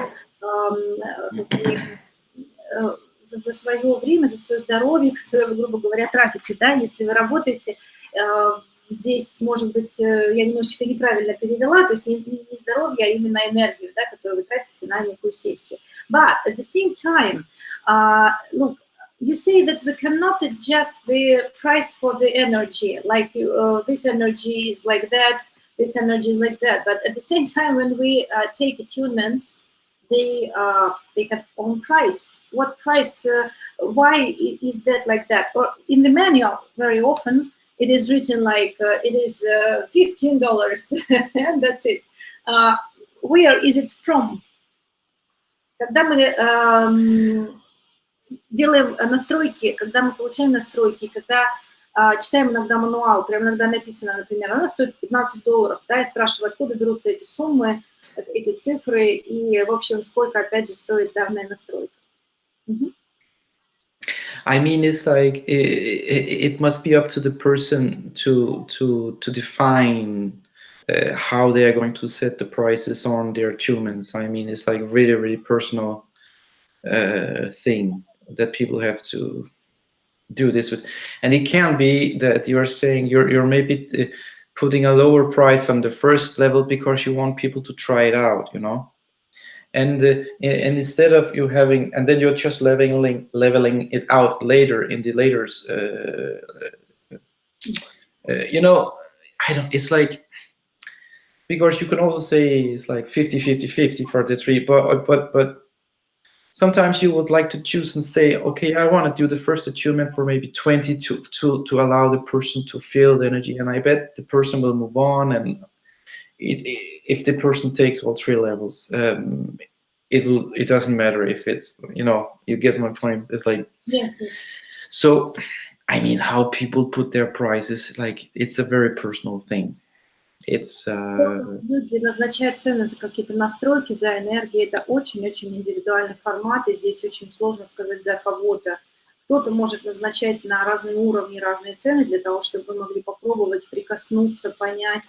Если вам нравится, то идет как вороночка расширения цены, соответственно, вы там добираете следующую ступень и так далее. То есть здесь определить конкретно, откуда берутся эти цифры именно в конкретных настройках, сложно сказать, очень все индивидуально. But at the same time, when you, for example, I get the attunements from you, and I pay something, but then I give attunement to others, and I usually take, for example, the same price or lower, just to make people come to me, right? So is it the same, just personal, and can I give to anyone without any pay, or just free? You can. Really? It's all up in it's everything is so, it's like, it's so hard to set it up in a box because everything is so individual. Sometimes people come to you and maybe it's karmic, maybe it's this or that, maybe you just have to give that person that attunement for free, you know. and then it's just good. You know, it's like you can never generalize this. That's why it's so hard to talk about what price and how and when can I do this for free, or you know, you have to go with you have to learn that. I think all people have to learn that individually, how they function with that money issue. As long as, yeah, please. Очень индивидуально, очень. Есть, к вам приходит человек, вы все равно смотрите на то, сколько кто может заплатить, для кого это ценно, для кого нет. И когда вы сами назначаете сумму, не бойтесь что-то делать для кого-то открыто и бесплатно. Если вы чувствуете, что вы просто готовы эту настройку передать, подарить, то, пожалуйста, делайте этого. To give something free, exactly in Russian way of learning how to use energies, it is like forbidden thing. For example, if you give free, it means you give some your energy and you don't accept something instead. And it is like that thing, no energy exchange. So you should take something from other person when you give attunement and when you give session. Is it right or not? Я говорю, что нас вот в русскоязычном пространстве всегда обучают чему, что вы обязаны взять некую денежку, некую копейку, если вы тратите свои силы, тратите свое время, если вы придете на стройку, и что якобы это наказуемо, это плохо, да. Even they say that you should be punished from somewhere if you give an attunement or a session without money, then you lose your health or your wealth or like that. Я говорю о том, что да, даже такое у нас есть поверье, что если вы передаете что-то бесплатно, то вы теряете свое здоровье, вы теряете свои силы, да, вы теряете свои деньги в этом, и что вас наказывают за это. Я спрашиваю, насколько это справедливо. But you know, it's like, but what if let's take the bigger picture and say, like, but what if you owe something for a person from the earlier life, or many persons that come and then come to you for this life, and you pay off by giving them free attunement? How can you know? What if God says to you, this person needs free attunement because he needs it, just give it to him, you know? Okay, there you go, you know? It should not be that structured, because you have to let your heart speak. In all situations, you cannot be ruled by your mind or the rules, or it has to be so strict. Because the more strict, the more you bind the and the less success you will have. That's just how it is. That's just how it is. Nice. The greatest answer I've got, really. It's very simple. Все очень просто, друзья. На самом деле научитесь общаться со своим сердцем. Представьте себе ситуацию, что вам говорит сам Бог и говорит: смотрите, вот этому человеку надо передать бесплатно эту настройку, потому что он сейчас очень в ней нуждается. И что в этом случае вам мешает это сделать? Ничего. Все, что позволяет вам запихивать какие-то правила, в какую-то коробочку сложить, жить по каким-то предписанным инструкциям, все ограничивает вас очень сильно. И энергия – это не то, что можно запихнуть вот эту коробочку, в которой все только так и никак иначе. Здесь только через общение с собственным сердцем, собственной душой и с высшими. Слушайте себя. И я говорю, что это лучший ответ на самом деле, который я когда-либо могла воспроизвести, да, и могла перевести, мне кажется, в этом аспекте. Do you have something to add? Because I have lots of questions, and we are almost 1.5 hours already here. I mean, I can add to that the money question about the family, because I think someone also talked about, should we request anything from the family? I would say no. I don't think so, because it's your family, and like there's a constant flow of energies anyway already. I mean, it's the family, so there's already a flow of this and that. In my opinion, no. Когда вы работаете с вашими родителями, с вашей семьей, надо ли с них брать деньги? Нет. Однозначно, по мнению Оли, причем с самого начала, когда только этот вопрос мы задали, он сказал, что у нас очень много мнений на этот счет, и он просто делится своим опытом, своим мнением на эту тему. И он говорит однозначно нет, потому что течение энергии постоянно вы в нем пребываете. То есть энергии все время и так уже постоянно взаимодействуют у вас внутри семьи, между людьми, которые вот в этом присутствуют, участвуют. Поэтому вы ничего не нарушаете, когда вы просто либо передаете настройки, либо, соответственно, проводите сеансы. Good. But again, one more question with this one. I told you about that before the starting of our broadcasting. When you heal others, anyway, you get something from them, like money, because you spend some time. But most people ask questions about if you accept energies from above, what you give yourself instead. Do you have to give something except thank you, God? Or is it dangerous to take something from anywhere but not from yourself? Many people asking about that. Я задала вопрос такого рода, I didn't translate, sorry. Translate. Если были такие вопросы и у меня в практике, если вы, когда проводите сессии кому-то, вы берете с них деньги с людей, а когда вы проводите сами себе, вы, по сути, берете энергию свыше, что вы отдаете взамен? Достаточно ли просто сказать спасибо, благодарю, да, или все-таки мы что-то платим за это, и вообще не опасно ли использовать энергии для себя любимых в любом качестве, и опять же, что нужно отдать взамен? Okay, that's also very. It is a large question because it's you have to be very objective for the answer of that one. If God gives you energy, I believe that your return value is what you do in the world, what you do of good stuff in the world. That's how you repay, if there's some kind of word you can say. Because everything is about evolution and going up the spiral and become a better person every day, you know, every second. And I believe that what you can do in return is look inward and question yourself every day about your actions, about how you treat other people. Maybe you could say that's the return value you could give. Суть такова. По мнению Оли, вопрос очень широкий, очень обширный, и здесь вряд ли можно ответить объективно, больше будет все-таки личная позиция, но по мнению Оли, за вот эта благодарность Богу есть то, что вы представляете собой. То есть когда вы некую энергию запрашиваете, потом то, какой вы человек, то, как вы себя ведете дальше, как вы ведете себя по отношению к другим людям.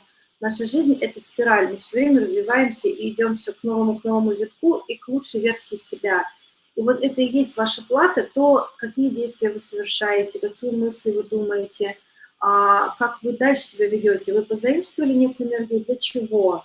И, соответственно, дальше именно через то, как вы ее применяете для того, чтобы эволюционировать, развиваться, чтобы помогать другим, вот это и есть обмен. Вот это и есть та самая плата, которую можно в кавычки обозначить, которую вы несете взамен за то, что что-то заимствуете. Like Doctor Strange movie, did you watch it or not? No. No, it's rather popular with Cumberbatch, Sherlock Holmes actor from the serials. And there is a topic like this. There is an issue. There is very old woman. She teaches how to use energies, but very visual, like American movies. And she lives more than 1,000 years. And she takes energy from dark sources to live long life, to make people learn and to help people. And there is also the question, is it good that she takes the energy, but she helps and here's like philosophical very much, yes. Я говорю о том, что есть фильм «Доктор Стрэндж», я часто его привожу в пример, в котором главная героиня, она брала для того, чтобы жить 1000 лет с лишним, помогать другим людям обучать гуру, она брала из темных источников энергию на вот эту длительную жизнь. И, соответственно, такой философский вопрос, хорошо это или плохо. То есть она черпает энергию, но при всем при этом помогает людям. И я воспроизвела, so is it better good? How do we accept this when we take energies and when we give something instead? I see it like I believe that God is unlimited and God is all loving and all giving, you know.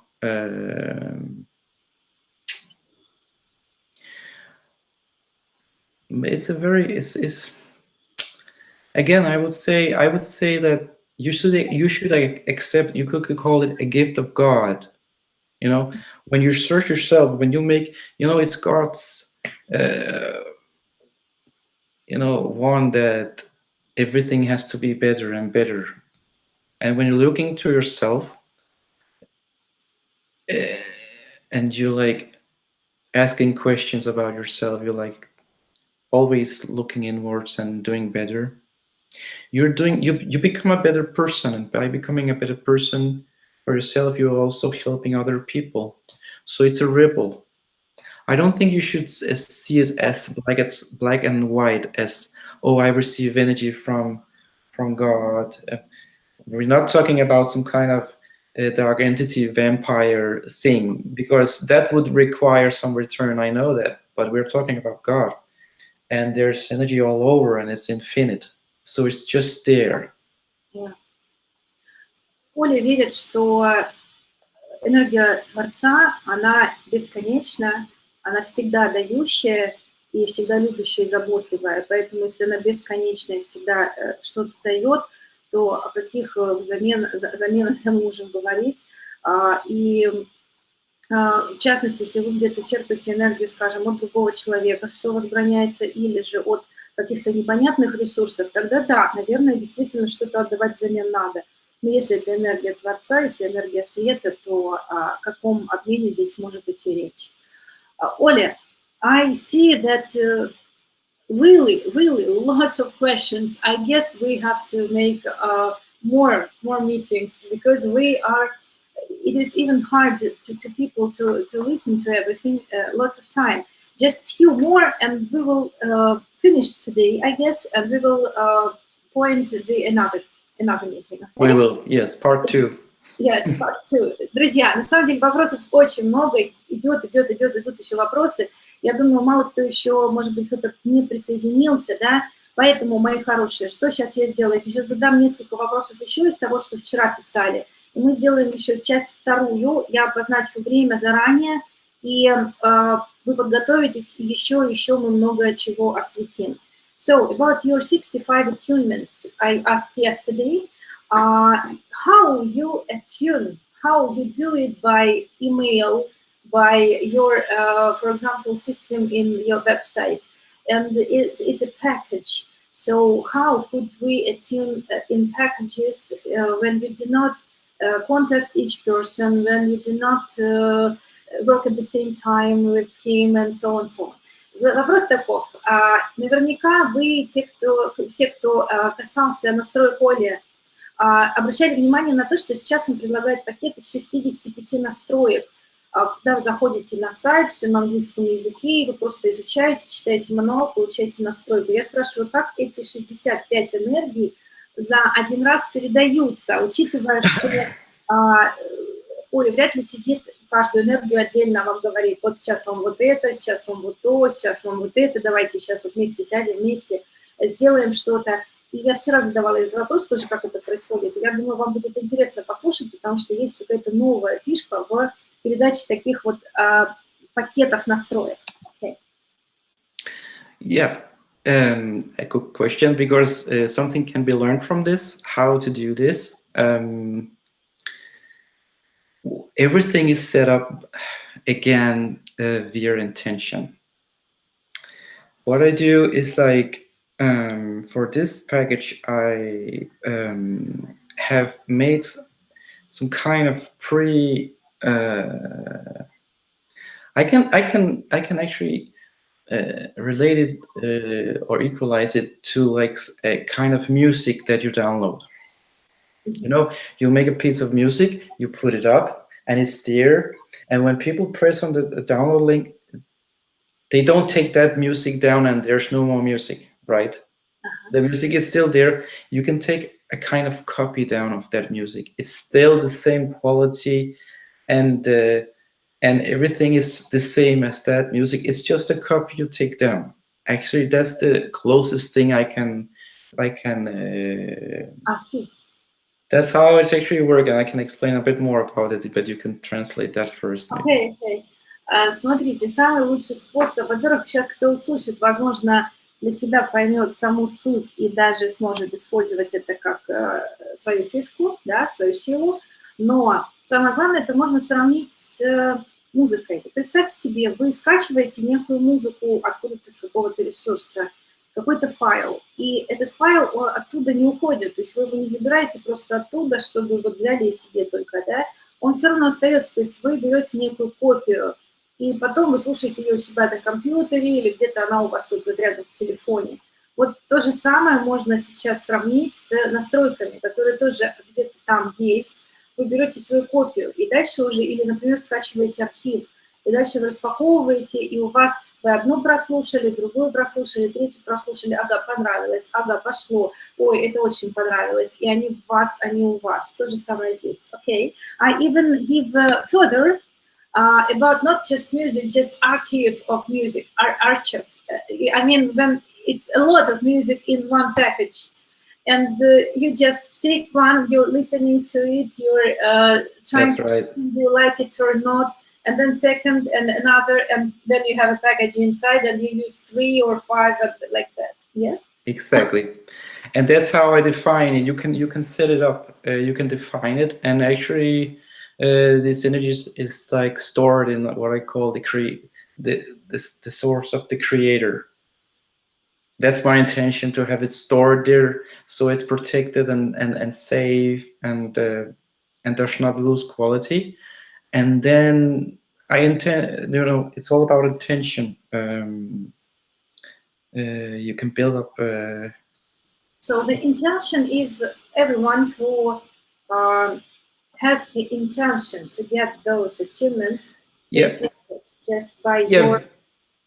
That's right. Anyone that's like, you're enrolled anyone that is enrolled into the course, and go through the teachings and do what's how they it's exactly written how to take this stuff down.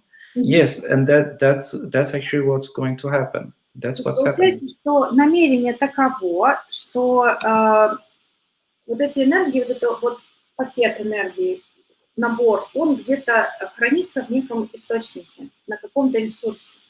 И он защищен полностью и не теряет свои силы, не теряет своей эффективности, потому что намерение таково, все решает намерение. И на это намерение Оля заряжает вот это все и запускает. А дальше уже по намерению самого человека, который приходит. То есть он просто говорит, я хочу получить.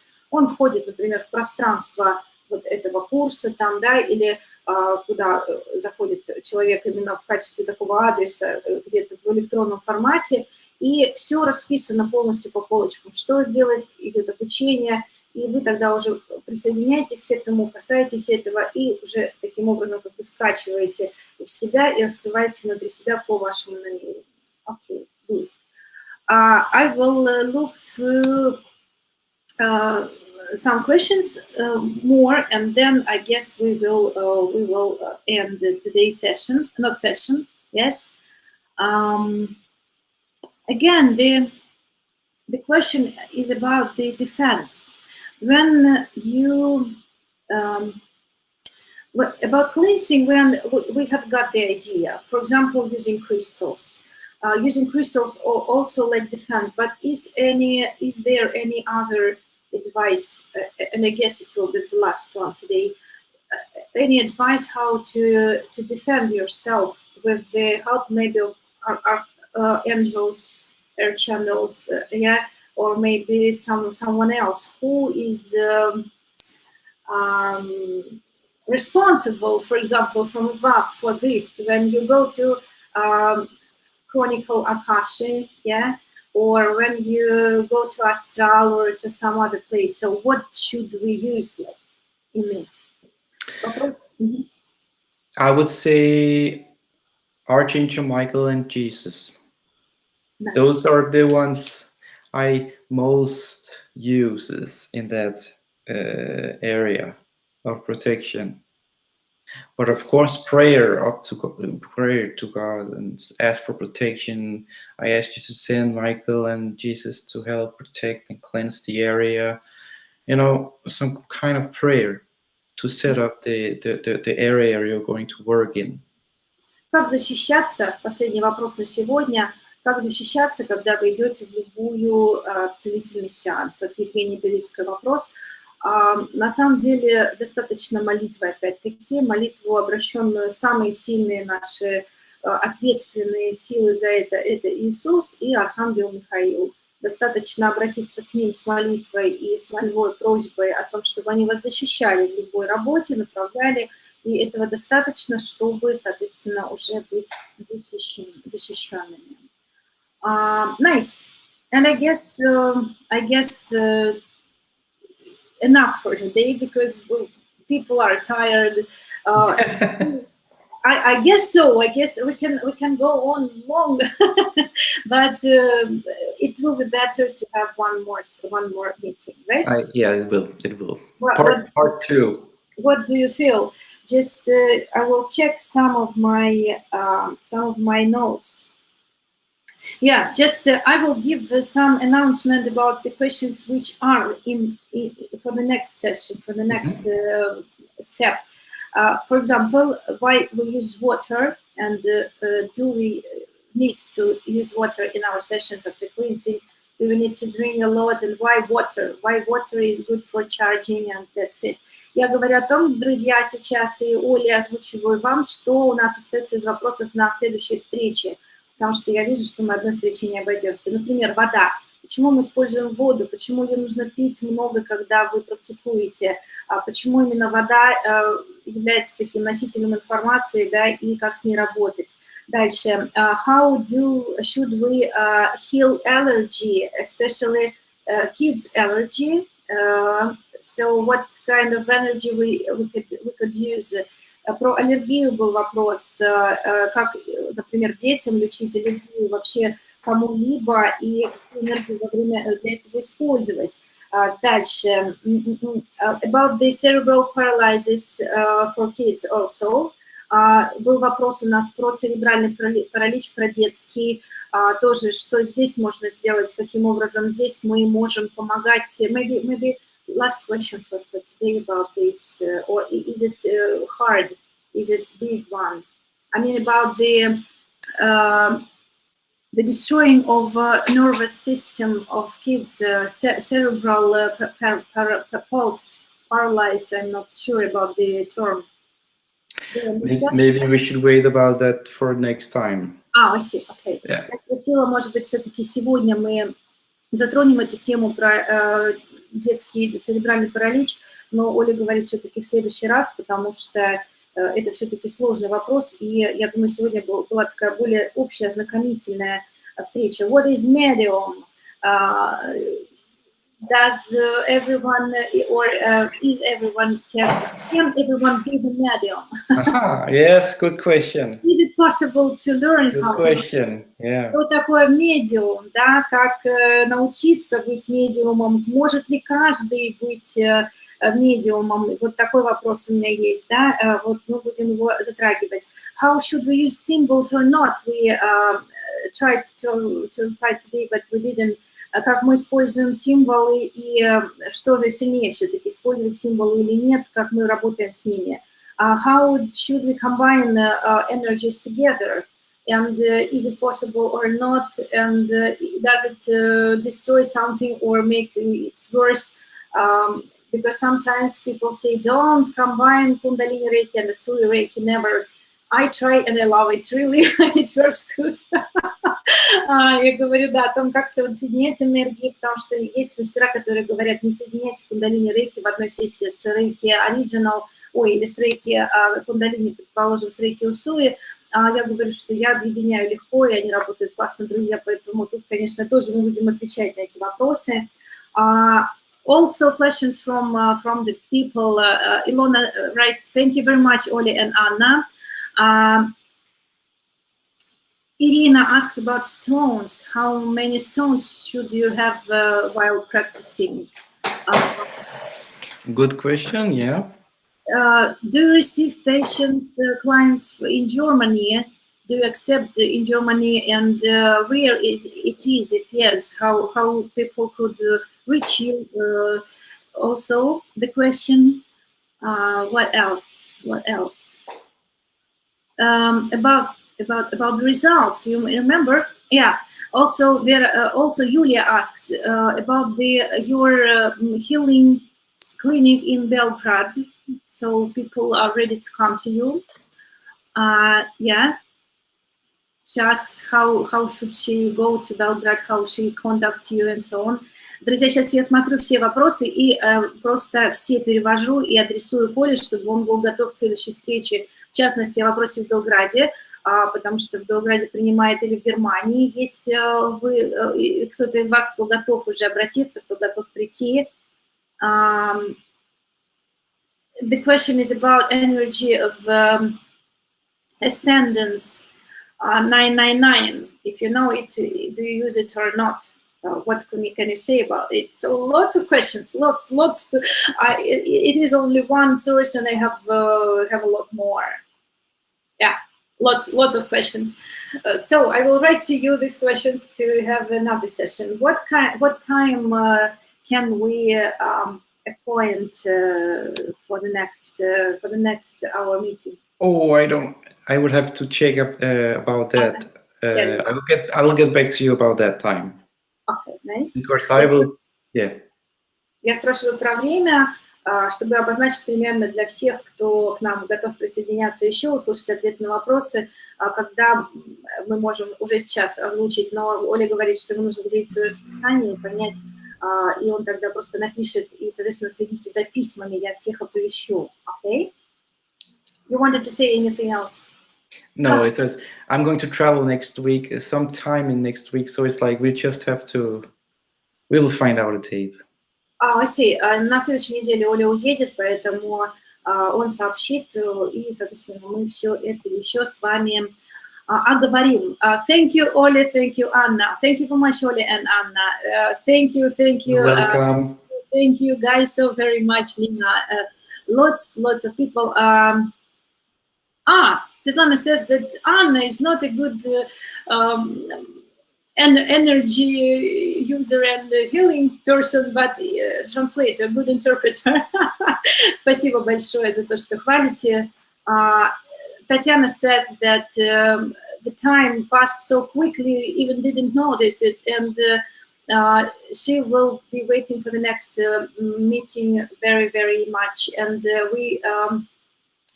we answered good questions, very important for the people. Very nice, yes. So, for the next meeting, I have the question about time. I wrote your post in the mail that time now swings very specially. That's right. Yeah. Also, the question is about new energies. So lots of questions to you again. That's great. Thank you very, very much, Ollie. Thank you for having me. It was a pleasure. Maybe you have to tell something to subscribers, to all who connects and joins us as they wish, or just advice. I mean, you mean advice for what? I mean, just your common advice to those people who join us. Yeah, take everything in simple terms, you know. Don't make life complicated. Nice. It's not really complicated. It looks complicated, but just go about, follow your heart, and if you feel don't generalize too much. You know, we have a tendency to put everything in a box, throw the box away, and see what's in front of you and deal with it. И совет на сегодня я попросила Олю дать всем подписчикам нашим, всем, кто приходит сегодня к нам в гости, кто присоединяется к этому видео, это принимайте все, во-первых, проще, во-вторых, не старайтесь запихнуть жизнь действительно в какие-то термины, в какие-то рамки. Все гораздо проще и легче в этой жизни. Оно кажется сложным, но на самом деле, опять же, исходите из своего сердца. И если у вас есть уже коробочка, в которую вы что-то попытались запихнуть, как в рамочке, выбросьте ее нафиг, уж простите за такое выражение, живите сердцем, живите душой и помните, что действительно все гораздо проще, нежели вы можете себе представить. Жизнь, она заключается именно в этом. Again, thank you very much. Thank you. Thank you for having me. See you next time. Увидимся, друзья. Всем пока-пока. Благодарю и всем доброго дня. Bye-bye. Bye.